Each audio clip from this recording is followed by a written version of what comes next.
নমস্কার, আপনারা দেখছেন সংকেত মিডিয়া, সোজা কথা সহজভাবে। ঘড়িতে এখন 3টে বেজে গেছে, প্রায় 3:30টার কাছাকাছি। আস্তে আস্তে সূর্য ঢলে পড়ছে পশ্চিম দিকে। পরীক্ষার অনেকটা সময় কেটে গেছে। এই মুহূর্তে আমরা রয়েছি ইটাহারে। ইটাহারের বিদায়ী বিধায়ক, তিনি এবারেও প্রার্থী, আপনারা দেখেছেন, এর আগে আমরা তার সাথে কথোপকথন করেছিলাম, তাকে আমরা পেয়ে গেছি।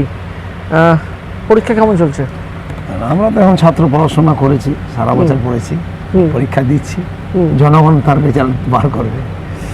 এখন ছাত্র আমি, ঠিক আশা করছি পরীক্ষা তো 5 বছর যেহেতু পড়াশোনা করেছি, তো যে ছাত্র 5 বছর বা সারা বছর পড়াশোনা করবে তার তো পরীক্ষা ভালো হওয়া উচিত।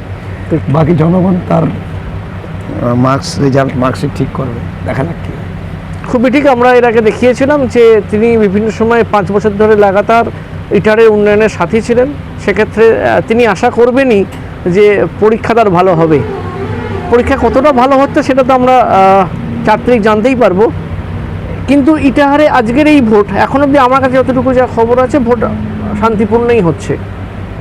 কি বলবেন এ ব্যাপারে? এখানে বরাবর ইটাহার, আমি এমএলএ হওয়ার পর থেকে 3টে ইলেকশন, 21, 23, 24 এবং এটা আমরা 26, এই 4টা ইলেকশন রানিং আছে। একটা চর থাপ্পড় রক্তপাত কিছু হয়নি। কারণ আজকেও আমি অনেক টেন্টে গেছিলাম, বিজেপির টেন্ট, তৃণমূলের টেন্ট, বিজেপি টেন্টও বসে চা খাচ্ছি, তৃণমূলও খাচ্ছি, এরকম আমিও 2-1 জায়গায় হয়ে গেছে। ওরাও খুশি, আমরাও খুশি। এটা গণতান্ত্রিক উৎসব। আমি আগেই আপনাকে সেদিন ইন্টারভিউ বলেছিলাম যে এটা আমি প্রতিদ্বন্দ্বী প্রার্থী হিসেবে, প্রতিযোগিতা, প্রতিহিংসা চোখে আমি দেখি না। সুতরাং এই যে ইটাহারে শান্তি সম্প্রীতি অবাধ ইলেকশন, এমনকি যারা সেনাবাহিনীর লোকজন এসেছে তারাও বললো আর এই বহুত আচ্ছা জায়গা, বড়িয়া জায়গা হ্যাঁ, তো আচ্ছা আপনি বানাকে রাখা হ্যাঁ। এটা খুব ভালো লাগলো শুনে। এটা একটা উৎসব মুখর পরিবেশ। এখানে এদিকে এটা হয় না, ঝামেলা গন্ডগোল বিশৃঙ্খলা আপনারা পাননি, কত সারাদিন পাবেন না, ভালো হচ্ছে। সকালে কটা থেকে বেরিয়েছেন? আমি অ্যাকচুয়ালি 7টা থেকে উঠেছি, তারপরে খবর টবর নিয়ে আমাদের এখানে কন্ট্রোল রুম চলছে ভোর 5টা থেকে। তারপরে আমি গ্রামের বাড়িতে ভোট দিয়েছি। হ্যাঁ, বাড়িতে আছে, অফিসে আছে, গ্রামের বাড়িতে ভোট দিয়ে সপরিবারে সস্ত্রীক ভোট দিয়ে আমি ওখান থেকে টেন্টেই মুড়ি টুড়ি খেয়ে, চা বিস্কুট খেয়ে প্রতিটা টেন্টে আমরা ঘুরে ঘুরে বুথে চষে বেড়াচ্ছি। হ্যাঁ, বুথে যতটা সম্ভব, সব তো সম্ভব না। আবার ভোট এবার দ্রুত হচ্ছে দেখছি আর কি। সেক্ষেত্রে আমার মনে হয় না বোধহয় আর 1-1.5 ঘন্টার মধ্যে ভোটে শেষ হয়ে যাবে আমার হিসাবে, আর 1 ঘন্টাখানেকের মধ্যে শেষের পথে। এখন 3টেরও বেশি বেজে গেছে। মোটামুটি পরিসংখ্যান কি বলছে আপনার কাছে? নিশ্চয়ই আছে, খবর আছে যে কত পার্সেন্টেজ ভোট এখন অবধি? 60% হয়েই গেছিলো, এখন বাড়বে। আর সকালে ওয়েদার ভালো ছিল, 12টা 11:30 12 থেকে একটু রৌদ্র গরম, সেক্ষেত্রে 12টা 12:30 বুথ কেন্দ্র ফাঁকাই ছিল, কিছু কিছু জায়গায় ছিল বিক্ষিপ্ত, ইভিএম খারাপ বলা ছিল। এইসব মিলিয়ে আমার মনে হচ্ছে যে খুব তাড়াতাড়ি, মানে এখন ওই ঘন্টাখানেকের মধ্যে ভোট শেষ হয়ে যাবে। সব মিলিয়ে কত পার্সেন্টেজ ভোট হতে পারে?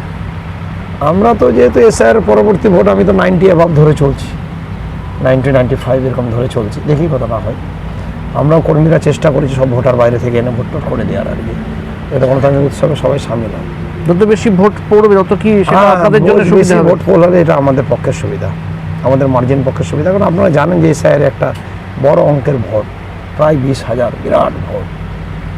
আমাদের এই ভোটটা বিজেপি চক্রান্ত করে, ষড়যন্ত্র করে নির্বাচন কমিশনকে দিয়ে কাটিয়েছে বিভিন্ন মুসলিম ভোটগুলোতে। তো ওটাও মেকআপ নিয়ে আমরা চেষ্টা করছি যে একটা মার্জিন ভালো, যাতে আমাদের আশা করছি বিজয় সুনিশ্চিত হবে। দেখা যাক, তারপর জনগণ ঠিক করে। দুপুরে খেতে এসেছিলেন, সেই ফাঁকে আমরা ওনাকে সরাসরি পেয়ে গেছি। আবার উনি বেরিয়ে পড়ছেন, বেরিয়ে পড়ার মুহূর্তে তাকে আমরা পেয়েছি। আবার বুথে বেরোবেন? বুথে পারবো। আমার মনে হচ্ছে, বললাম যে প্রায় ঘন্টাখানেকের মধ্যে ভোট প্রায় শেষের দিকে। এখন বোধহয় আমার হিসাবে 75-80% হয়ে গেছে। তাই বসার সময় নেই, কয়েকটা বুথে যদি একটু কর্মীরা চাই দেখা সাক্ষাৎ করে জনগণের সঙ্গে, মানে পরীক্ষা দেওয়ার একেবারে শেষ সময়টুকু আর কি। হ্যাঁ, আমরা চাইবো না যে এই সময়টুকুতে ওনাকে বিরক্ত করার। আপনারা তো উনি আজকের দিনটা ওনার মতো করে পরীক্ষাটা ভালো দিয়ে নিক, 4 তারিখ তো আমরা ফলাফল জানতেই পারবো। আশা করবো যে উনি আবার 4 তারিখ হাসি মুখে আমাদের সাথে বসবেন। নিশ্চয়ই ঠিক। Subscribe our channel, press the bell icon.